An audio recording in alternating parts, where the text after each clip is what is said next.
নতুন বছর ঠাকুরের আশীর্বাদ নিয়ে শুরু করলাম। শুভ নববর্ষের প্রীতি ও শুভেচ্ছা সকলকেই জানাচ্ছি আমার তরফ থেকে। সকাল সকাল ঠাকুর পুজো দিয়ে তারপর শুরু করলাম রান্না বান্না।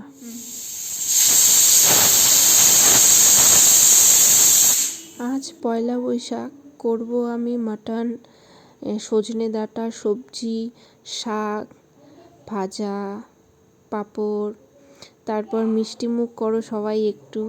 রান্নাবান্না খাওয়া দাওয়ার পর একটু সন্ধেবেলা বাইরে চলে গেলাম, এক জায়গায় ইনভাইট ছিল, এখানে চলে আসছি।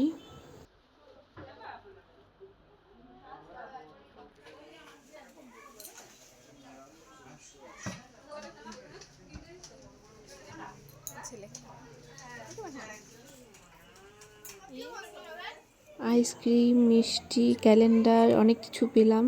তারপর বাইরে ফুচকা স্টল বসেছে, ফুচকা খেয়ে তারপর আমরা সবাই মিলে চলে আসলাম ঘরে। এই সব শেষে আবার সবাই মিষ্টি মুখ করো। দেখা হচ্ছে নতুন ভিডিওতে।